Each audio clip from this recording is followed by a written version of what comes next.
తెలంగాణ రాష్ట్ర ప్రభుత్వం ప్రతిష్టాత్మకంగా చేపట్టిన హరితహారం కార్యక్రమంలో భాగంగా జిల్లా కలెక్టర్ నీతు ప్రసాద్ మంగళవారం మండలంలోని వేల్దుర్తి గ్రామంలో శాసనసభ్యులు Jeevan Reddy, sub collector Shashanka, TRS నియోజకవర్గ ఇన్ఛార్జి డాక్టర్ సంజయ్తో కలిసి మొక్కలు నాటారు. ఈ సందర్భంగా కలెక్టర్ నీతు ప్రసాద్ మాట్లాడుతూ జిల్లాలో 5 కోట్ల మొక్కలు నాటేందుకు ప్రణాళిక రూపొందించుకుని ఇప్పటివరకు 1.22 లక్షల మొక్కలు సోమవారం వరకు నాటినట్లు తెలిపారు. శాసనసభ్యులు జీవన్, డాక్టర్ సంజయ్ మాట్లాడుతూ మొక్కలు నాటడం ప్రధానం కాదని వాటి పరిరక్షణ కూడా ముఖ్యమేనని తెలిపారు. అడవులు 33% పెంచేందుకు తెలంగాణ ప్రభుత్వం హరితహారం పథకం రూపొందించడం అభినందనీయమని అన్నారు. ఈ కార్యక్రమంలో ఎంపీపీ మానస నరేష్ గౌడ్, ఎంపీడీఓ శ్రీలతారెడ్డి, డిఎఫ్ఆర్ఓ సమ్మిరెడ్డి, గ్రామ సర్పంచ్, ఎంపీటీసీతో పాటు పలువురు అధికారులు, ప్రజాప్రతినిధులు, నాయకులు, కార్యకర్తలు, గ్రామస్తులు పాల్గొన్నారు.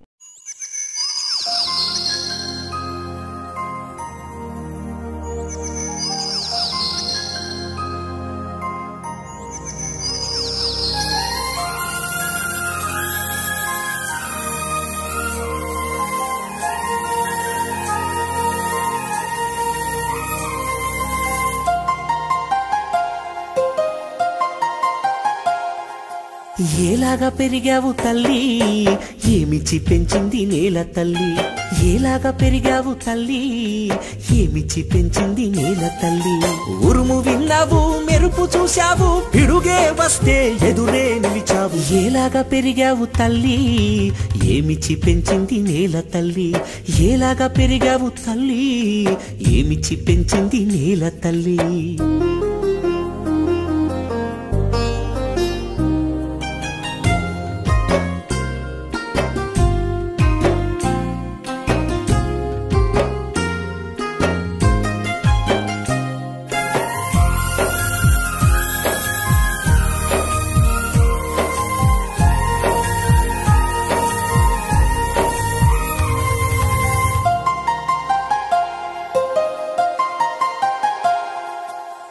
పచ్చటి రూపు, నల్లని నీడ, చీకటి పచ్చ రంగును చూపి కొమ్మ కొమ్మకు ఆకులు పంచి చిగురుటాకులకు ప్రాణం పోసి రంగు రంగుల పూలను పేని ఇంద్రధనసునే నేలకు దింపావు. ఏలాగా పెరిగావు తల్లి, ఏమిచ్చి పెంచింది నేల తల్లి. ఏలాగా పెరిగావు తల్లి, ఏమిచ్చి పెంచింది నేల తల్లి.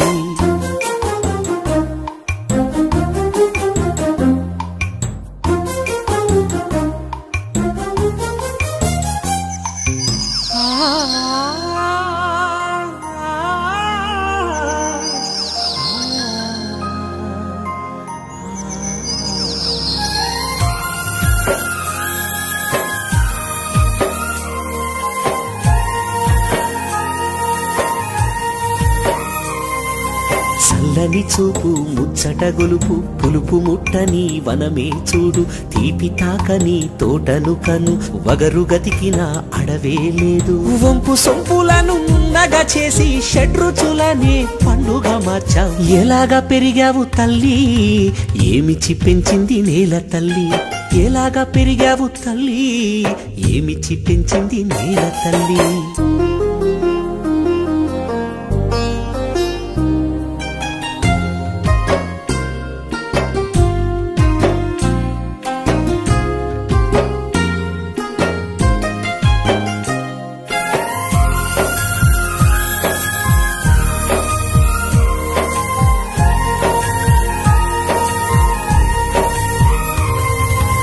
ఎన్నో కొమ్మలు, కోటి రూపాలు, కీచురాళ్లకు తోడు కల్పించి పక్షులకేమో గూడును పంచి తేనెటీగలను అక్కున చేర్చి మంత్రసానిగా నిలిచినవు.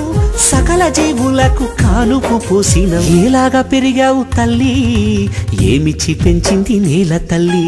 ఏలాగా పెరిగావు తల్లి, ఏమిచ్చి పెంచింది నేల తల్లి.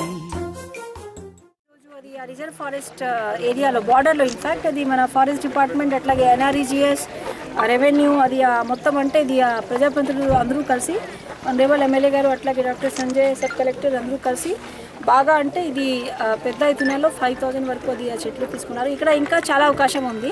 సో ఇక్కడ వాటర్ అంటే ఇది మెయింటెనెన్స్ కోసం ఒక బోర్వెల్ అండ్ మోటార్ కూడా అడిగితే క్రూషియల్ బ్యాలెన్స్ నుంచి ఇస్తున్నాం. సో ఆ విధంగా అంటే ఫారెస్ట్లో ఎక్కడెక్కడ ఒక్కొక్క ప్యాచ్ డిగ్రేడ్ అయింది అట్లాంటివి చోట తీసుకుంటే నిజంగా మనకు ఫారెస్ట్ కవర్ పెరుగుతుంది అండ్ హరితారం కూడా చాలా విజయవంతంగా అది అవుతుంది. నిన్నటి వరకు మన డిస్ట్రిక్ట్లో అది 1.22 crore వరకు చేయడం జరిగింది.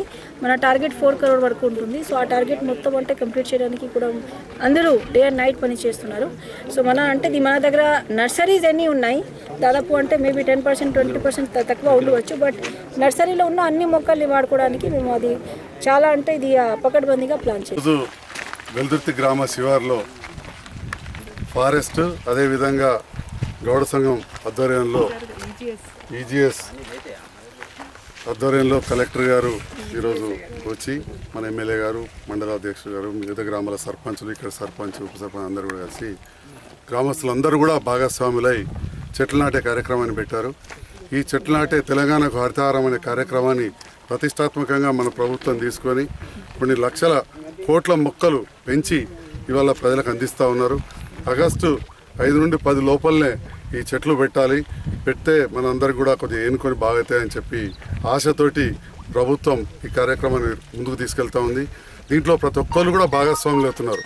పార్టీలకు అతీతంగా, రాజకీయాలకు అతీతంగా, కులాలకు అతీతంగా, వృత్తులకు అతీతంగా కూడా ఈరోజు చూస్తే మెడికల్ అసోసియేషన్ వాళ్ళు కూడా వాళ్ళ చెట్లు పెట్టడం జరిగింది. మందుల దుకాణాలు, డ్రగ్ ఇన్స్పెక్టర్ వాళ్ళు మళ్ళీ ఏదో ఇచ్చారు. ఎక్సైజ్ డిపార్ట్మెంట్ 23వ తేదీ నాడు మొత్తం రాష్ట్రం అంతా కూడా ఆబ్కారీ శాఖ వాళ్ళని, మొన్న ఫారెస్ట్ డిపార్ట్మెంట్ వాళ్ళు చేయడం జరిగింది.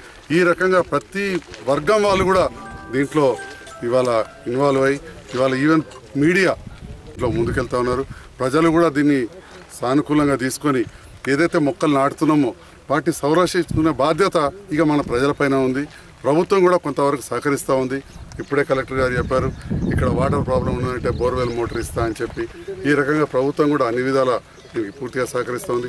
ఈరోజు మీడియాలో చూసినా కానీ నిన్న ఢిల్లీలో కూడా కేసీఆర్ గారు క్యాంపా నిధులు, కొంతమందికి అర్థం కాకపోవచ్చు, క్యాంపా ఫండ్స్ అంటే ఈ అడవులు పెంచుకోవడానికి, మొక్కలు పెంచుకోవడానికి తెచ్చుకునే కేంద్ర నిధులు ఏవైతే మనకి ఇవ్వాల్సినవి అక్కడ ఉన్నాయో అవి తీసుకురావడానికి కూడా ప్రధానమంత్రి గారితో నిన్న మాట్లాడడం జరిగింది. ప్రముఖంగా వచ్చింది.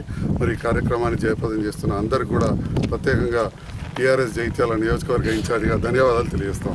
ఇప్పుడు మానవాళి మనుగడకు ప్రధానమైనటువంటి పర్యావరణాన్ని పరిరక్షించుకోవడంలో భాగంగా వీళ్ళ చెట్టు నాటడం మన ప్రతి సంవత్సరం చేపడుతున్నప్పటికీ మరి వాస్తవంగా మనం అనుకున్న స్థాయిలో మొక్కలను సంరక్షించుకోలేకపోవడంతో మనం పర్యావరణ పరంగా ఇబ్బందులు ఎదుర్కొంటున్నామని చెప్పాలి తప్పదు. వాస్తవంగా గత 2 సంవత్సరాలు కూడా ఈ కార్యక్రమాన్ని చేపట్టాలని భావించినప్పటికీ మరి గత 2 సంవత్సరాల వర్షాభావ పరిస్థితులతో మనం అనుకున్నటువంటి ఒక ఫలితాలు పొందలేకపోయింది. సరే, ఈ సంవత్సరం కొంత ఆశాజనకంగా ఉన్నది. ప్రకృతి ఆరంభంలో ఏదైతుందో కొంత క్లౌడీగా వర్షాలు కురుస్తున్నట్టు మనకు సహకరించడంతో ఏదైతుందో పెద్ద ఎత్తున కార్యక్రమం చేపట్టడం జరిగింది. ఇప్పుడు కార్యక్రమాన్ని కొనసాగిస్తున్నాం.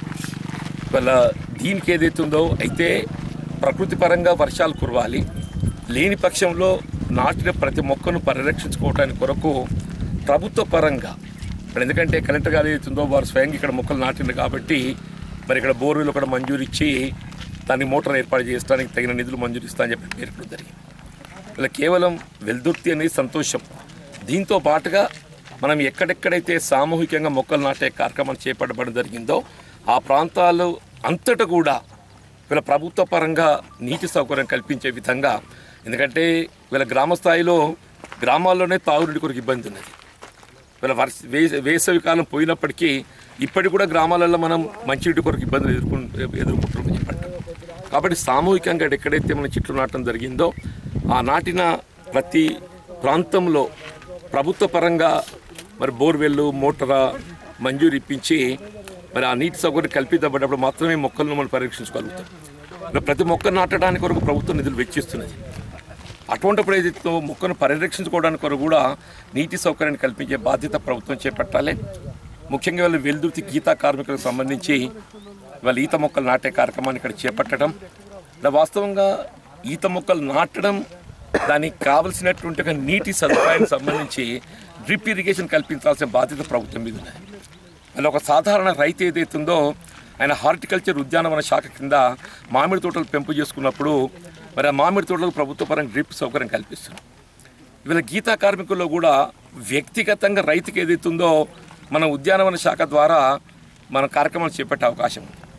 ఇవాళ సహకార సంఘాలు సామూహికంగా ఈ కార్యక్రమాలు చేపడుతున్న పరిస్థితులలో ఇలా సామూహికంగా చేపట్టేటటువంటి ఒక ఈ కార్యక్రమాన్ని కూడా ఉద్యానవన శాఖ దీన్ని రైతుగా గుర్తించి వాళ్ళకి డ్రిప్ సౌకర్యం ఏర్పాటు చేయాలి. అట్లాగే బీసీ కార్పొరేషన్ ద్వారా మరి వాళ్ళ కలెక్టర్ గారు మాట్లాడుతుంటే ఇవాళ ఈ సంవత్సరానికి సంబంధించి బీసీ కార్పొరేషన్ నిధులు మంజూరీ జరిగిపోయినాయి, వచ్చే సంవత్సరం చూద్దామని చెప్పి అంటే కొంత ఆశ్చర్యం కలుగుతుంది నాకు. అంటే ఇప్పుడు మొక్కలు నాటుకుంటా మనం ఇవాళ సౌకర్యం ఏర్పాటు చేయాలి. ఇవాళ నాటిన మొక్క పరిరక్షించబడటానికి నిధులు ఏ విధంగా సమకూర్చాలనేది ప్రత్యేకంగా నిధులు మనం కట్టే చేయొచ్చు, పెద్ద సమస్య కాదు. ఇలా 100 కోట్ల రూపాయలు ఏదైతే ఉందో మన పర్యావరణ పరిరక్షణ కొరకు ఖర్చు చేస్తున్నప్పుడు గీతా కార్మికుల ఉపాధికి సంబంధించినటువంటి గీత మొక్కలు నాటిన పరిస్థితులలో వాళ్ళకు కావాల్సినటువంటి ఒక నీటి సౌకర్యం కల్పించడానికి నిధులనే సమస్య కాకూడదు అనేటువంటి ఒక భావన వ్యక్తం చేస్తున్నా. మరి తప్పకుండా దీన్ని గౌరవ ముఖ్యమంత్రి దృష్టి కూడా తీసుకెళ్ళి ఇలా గీతా కార్మికుల నీటి సౌకర్యానికి సంబంధించి ఉద్యానవన శాఖ ద్వారా గుర్తింపు లభించి డ్రిప్ ఇరిగేషన్ అట్లాగే బీసీ కార్పొరేషన్ ద్వారా బోర్వెల్ సౌకర్యం మంచి నీటి సౌకర్యం కల్పించే విధంగా కార్యక్రమాలు చేపట్టడం జరుగుతుంది. అట్లే రైతాంగం కూడా చెప్పంటున్నాను, ఇలా గ్రామాల్లో రైతాంగ పరిస్థితి చూస్తుంటే చాలా దయనీయంగా ఉందని చెప్పండి. ఇలా ప్రభుత్వం ఏదైతున్నదో రుణమాఫీకి సంబంధించి వాస్తవంగా 25% నిధులు విడుదల చేస్తుందని చెప్పి భావిస్తే కేవలం 12% నిధులు విడుదల చేయడానికి సంకల్పించడం. బ్యాంకర్స్ అయితే ఈ ఒక్క బ్యాంకు కూడా చెప్పంటున్నాను, ఇలా రైతు పెట్టుబడి కొరకు ఏదైతుందో ప్రైవేట్ వడ్డీ వ్యాపారస్తులు బారిన పడి మరి ఆర్థికంగా కుదేలైపోతున్నాం. ఈ పరిస్థితులలో ఇలా 31 జూలై లోపు కట్టగిన మనము రైతాంగానికి బ్యాంకుల ద్వారా రుణ సౌకర్యం కల్పించలేకపోయినట్టయితే ఇవాళ కేంద్ర ప్రభుత్వం అమలు చేసి తలబెట్టినటువంటి ఒక ఫసల్ బీమా యోజన, పంటల బీమా పథకం కూడా మనం ప్రీమియం అనేది చెల్లించాల్సి వస్తుంది. ప్రీమియం చెల్లించబడ్డప్పటికీ కూడా ఏదైతుందో పంట నష్టపోయినా నష్టపరిహారం పొందేటటువంటి అవకాశం ఉంటుంది. కాబట్టి అయితే 31 జూలై లోపల మీరు పూర్తి స్థాయి లోపల రైతాంగానికి రుణ సౌకర్యం అమలు చేసే విధంగా కార్యక్రమాన్ని అమలు చేయబడ్డప్పుడే ఇటు రైతుకు పెట్టుబడి సమకూరుతుంది, అట్లాగే పంటల బీమా పథకం యొక్క ప్రయోజనం చేకూరుతుందనే ఒక అభిప్రాయం వాళ్ళ జిల్లా కలెక్టర్ గారి ద్వారా రాష్ట్ర ప్రభుత్వానికి నివేదించడం జరిగింది. మరి తప్పకుండా ప్రభుత్వం ఏదైతుందో దృష్టి కేంద్రీకరిస్తుందనేటువంటి ఒక ఆశాభావాన్ని వ్యక్తం చేస్తున్నాను. వాళ్ళ జగిత్యాల నియోజకవర్గానికి సంబంధించి వాళ్ళ ఈ హరితహార కార్యక్రమం వాళ్ళ రాజకీయాలకు అతీతంగా వాస్తవంగా చెప్పంటే ఇది ఏ ఒక్కరికి సంబంధించిన అంశం కాదు. ఇది కేవలం ఇది ప్రభుత్వ కార్యక్రమంగా భావిస్తేనే ఇది జరిగే కార్యక్రమం కాదు. ఒక సామాజిక బాధ్యతగా మరి పౌరులందరూ కూడా భావించి ఈ కార్యక్రమాన్ని అమలు చేయడం జరుగుతుంది. వాళ్ళ ప్రభుత్వం చేస్తూ ఈ కృషికి వాళ్ళ ప్రజల సహకారం కూడా పొందుతుంది. కాబట్టి మరి తప్పకుండా మనం ఫలితం పొందుతామనేటువంటి ఒక ఆశాభావాన్ని వ్యక్తం చేస్తుంది.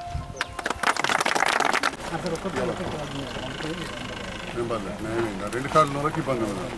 అదే మీరు చెప్పిన 100 రోజులు దాటినా కరువు ఉన్నది, పని లేదు, 150 ఏమని కలెక్టర్ కూడా కూలి తక్కువ వస్తుంది, కూలే తక్కువ పడుతుంది, 150, 160 పడుతుంది. డబ్బులు పని